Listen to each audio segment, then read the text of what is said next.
The Prodigies of the Blessed Virgin Mary, Series 18. Volume 34, December 8, 1935. Prodigies of the Immaculate Conception. Communication of Divine Rights. How God does not want to do anything without His Celestial Mother. I was making my round in the acts of the Divine Will, and as I arrived at the act in which the omnipotent Fiat created the Immaculate Virgin, I stopped, and oh, what a surprise of unheard-of prodigies united together! The enchantment of the heavens, of the sun, and of all creation could not compare to it. Oh, how they were left behind, in front of the sovereign Queen!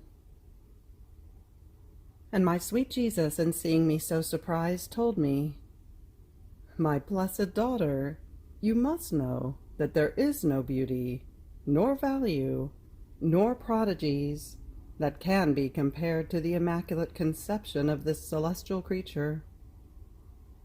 My omnipotent Fiat made of her a new creation. Oh, how much more beautiful and more prodigious than the first! My divine volition in itself has no beginning and no end, and the greatest prodigy was that in this creature it was as if it were reborn. And not only this, but it grew in each instant, act, and prayer that she did.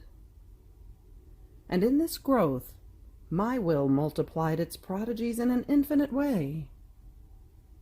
The creation of the universe was done by us in an admirable way, and it was kept by us under the empire of our creating and preserving act, without our adding anything. But in this Virgin, we maintain the creating, the preserving, and the growing act. This is the prodigy of prodigies, the life of our will being reborn in her, and its continuous growing in each act that she did. And in order to be reborn in her, our Fiat pronounced itself in the act of her conception. And once it is pronounced, our act possesses such sumptuousness, sublimeness, height, immensity, and power as to catch everyone in the net of its love. It puts no one aside. Everyone can take the good that our operating Fiat possesses, unless someone did not want to. Our divinity in seeing this holy creature, as though reborn in our will, shared with her its divine rights, in such a way that she was the owner of our love, power, wisdom, and goodness, and queen of our Fiat. With her growing act in our volition, she captivated us.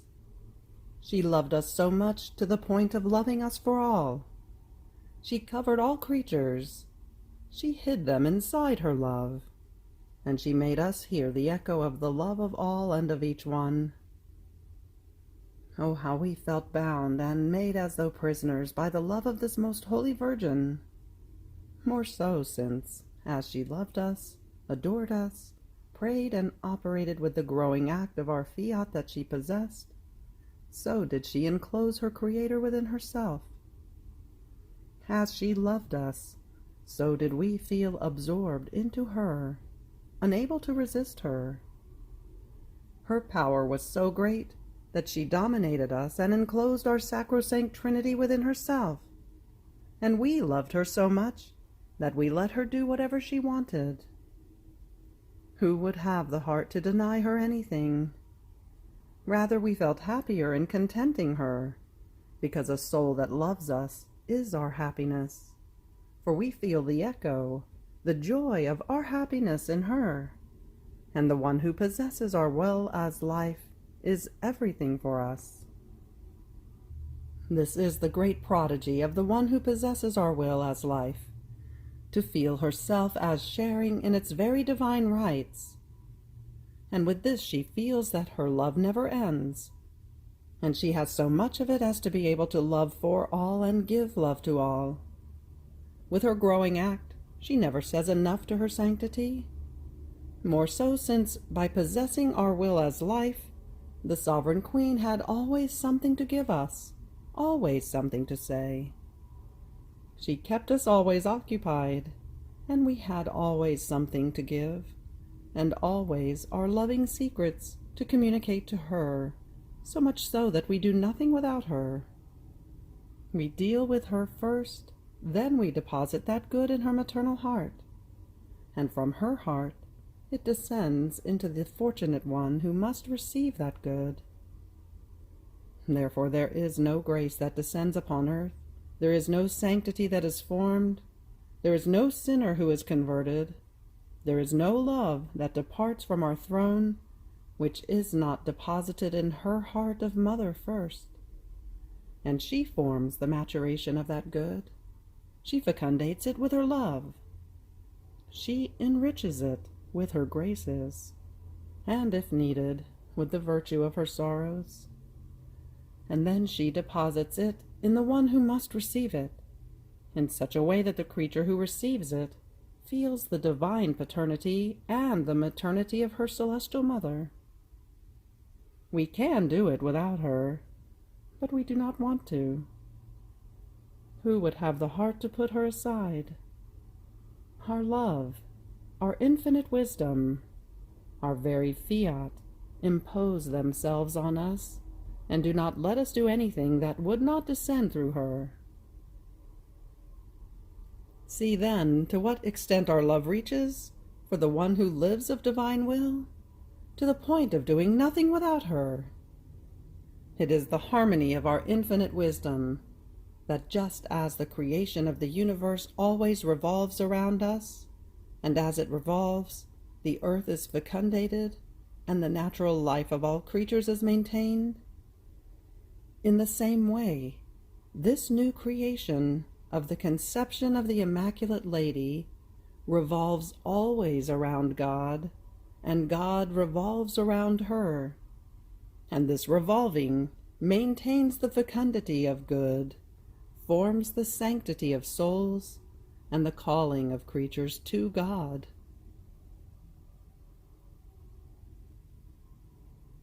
Volume 34, March 1st, 1936.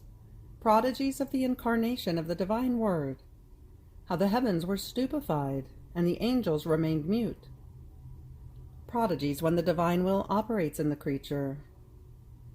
The Divine Trinity called into council. How God, in creating us, places a dose of his love in the creature. I am under the press of the privation of my sweet Jesus. I feel squeezed, undone, as if my life wanted to end.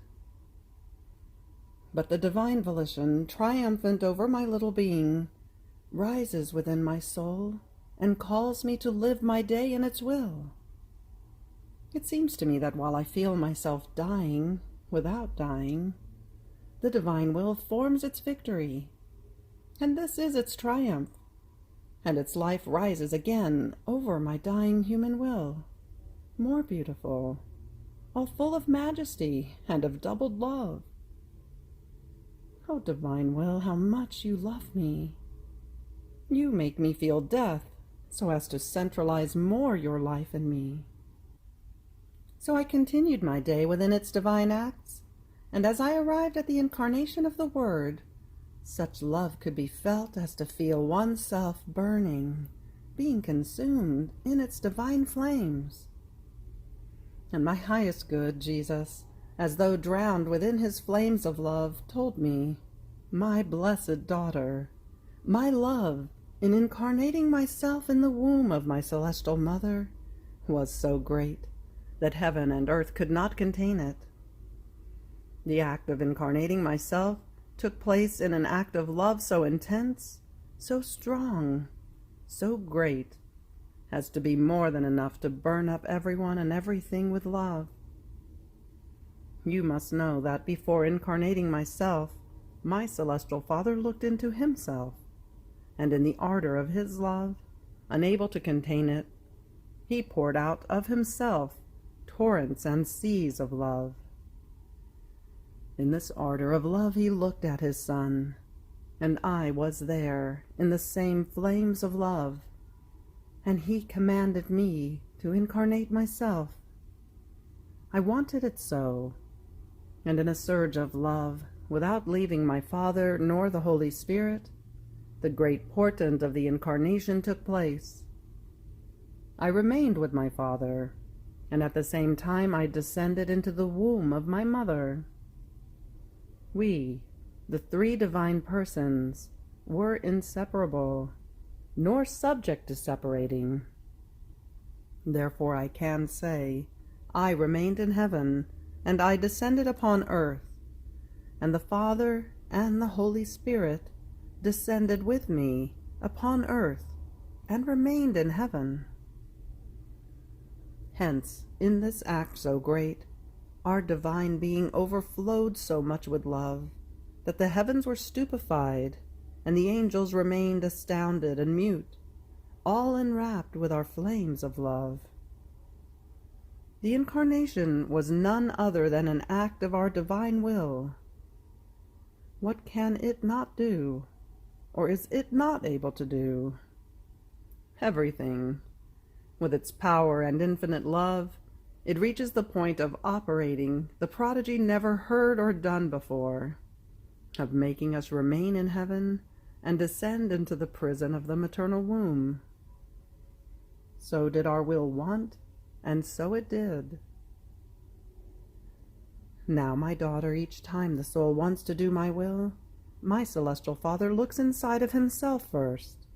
He calls the sacrosanct Trinity, as though into council, in order to fill that act of our will with all possible and imaginable goods.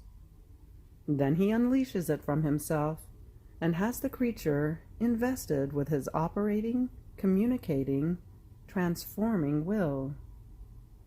And just as in the Incarnation the three divine persons remained in heaven and descended into the womb of the Immaculate Virgin, in the same way my will with its power transports with itself, within its operative act, the divine Trinity into the creature, while leaving it in heaven, and forms its divine act in the human will. Now who can tell you the wonders that are enclosed in this act of our will? Our love rises and diffuses so much as to find no place where to put itself, and when it has filled everything, it withdraws into our source.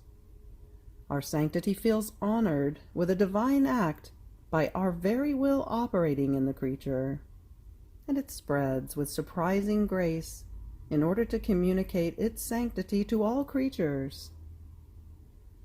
These are unspeakable prodigies that it performs when the creature calls it to operate in her. Therefore let everything disappear in my will, and we shall give you, Luisa, everything in your power, and you shall be able to give us everything, even ourselves. After this I felt my little intelligence so filled with divine will that I was unable to contain it, and I continued making my round in its divine acts. And as I reached the act in which the Immaculate Queen was conceived, I comprehended how the Supreme Being, before calling her to life, poured so much love into her, that as soon as she felt the life, she felt the need to love her Creator. She felt inside of herself that love which she expressed outside. I remained surprised, and my beloved Jesus added, "My daughter, do not be marveled. It is our usual way, when we deliver each creature to daylight, in the act of creating her, to give her a dose of love, therefore giving her part of our divine substance. And according to our designs that we make upon her, so do we increase the dose of our love. So each creature possesses within herself the particle of the substance of divine love. Otherwise, how could she love us if we ourselves did not put something of our own in order to make ourselves loved. It would be like asking for something she would not possess. We already know that the creature has nothing of her own, and this is why we must enclose in her, as though in a sacrarium, our love, our will, to ask her to love us and to do our will. And if we ask, it is because we know that she has our love and our will in her power, which we ourselves have placed in the depth of her soul. Now, if she loves us, this dose of our love rises, it increases, and she feels more powerfully the need to love us and to live of the will of her Creator. If she does not love us, it does not grow, and the human weaknesses, the passions, shall form the ash over our love, in such a way that she reaches the point of feeling no need to love us at all. Ash has covered and suffocated our divine fire, and while the fire exists, she does not feel it. On the other hand, every time she loves us, she does nothing other than blow her breath in order to dispel the ash, and in this way she shall feel the living fire that burns within her bosom, and shall increase it so much as to be unable to live without loving us.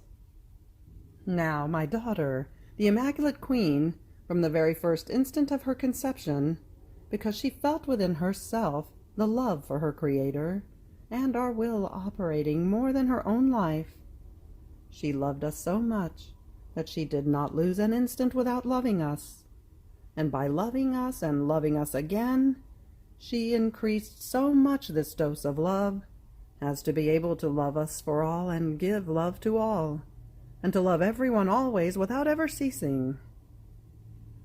You must know that our love is so great that by placing this dose of love within the creature, we placed the seed of happiness within her, because true happiness must hold its royal palace inside the soul.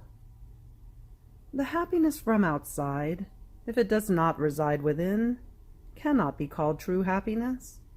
On the contrary, it embitters the poor creature, and it is like a mighty wind that quickly disperses it, leaving only traces of it, converted into thorns that embitter her. Not so with the happiness from inside, placed by us.